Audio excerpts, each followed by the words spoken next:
जब महाभारत समाप्त हो चुकी थी तो पांचों पांडव ने श्री कृष्ण से पूछा कि अगला आने वाला युग और कलयुग कैसा होगा।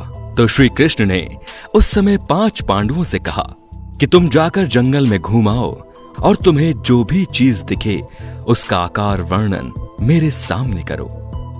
पांचों भाई वन में चले जाते हैं और उन्होंने वन में जो देखा उसे देखकर वो आश्चर्यचकित रह गए।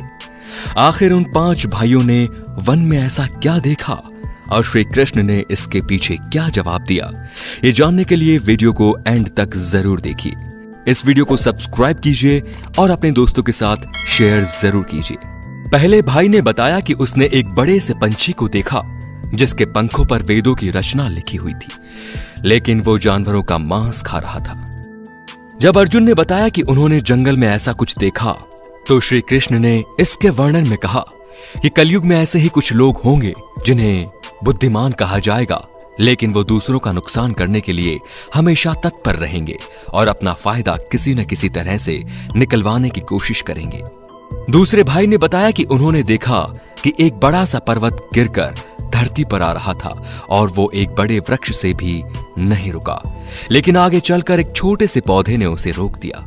इस पर श्री कृष्ण ने जवाब देते हुए कहा कि कलयुग में सभी की मति मारी जाएगी और वो सिर्फ धन के पीछे भागेंगे और धन रूप में वृक्ष कभी भी उनकी बुद्धि को ठीक नहीं कर पाएगा और उनके मन को शांत नहीं कर पाएगा।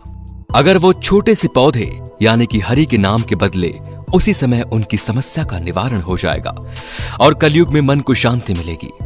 इसके बाद आगे चलकर भीम ने एक ऐसी गाय देखी जो अपने बच्चों को इस कदर चाट रही थी कि उसके जिस्म से रक्त बहने लगा, जिसे देखकर भीम हैरान हो गए और जैसे इसका अर्थ स्पष्ट करने को कहा। श्री कृष्ण ने बताया कि कलयुग में लोग अपने बच्चे से इतना प्यार करेंगे कि उनके प्यार के चलते उनका विकास ही रुक जाएगा और कलयुग में बच्चे विकासशील नहीं होंगे। ये माता पिता के प्रेम में ही फंस कर रह जाएंगे। अगर किसी का पुत्र साधु बन जाता है तो उसके दर्शन करेंगे लोग, लेकिन खुद का पुत्र साधु बन जाए तो बैठकर रोएंगे लोग और निराश होंगे कि आखिर उनके पुत्र ने ऐसा क्यों किया। इसके बाद जंगल में उन्होंने 2 सूंड वाले हाथी को देखा, इसीलिए श्री कृष्ण से स्पष्ट करना चाहा। तो श्री कृष्ण ने कहा कि कलयुग में ऐसे ही दोगले लोग होंगे जिनके हाथ में सत्ता होगी और वो कहेंगे कुछ और करेंगे कुछ और इसी तरह से वो मासूम लोगों का शोषण करेंगे। सहदेव ने देखा कि जंगल में बहुत सारे कुएं थे, इनमें से एक बीच का कुआं था और वो खाली था।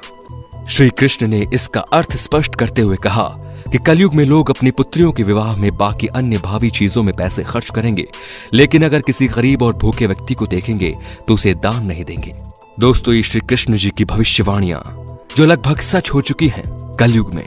अगर आप इस बात से सहमत हैं तो कमेंट बॉक्स में लिखकर जरूर बताइए और साथ ही साथ ऐसे और भी इंटरेस्टिंग और रहस्यमयी वीडियोस को देखने के लिए हमारे चैनल को सब्सक्राइब करें और बेल आइकन को दबा दीजिए। धन्यवाद।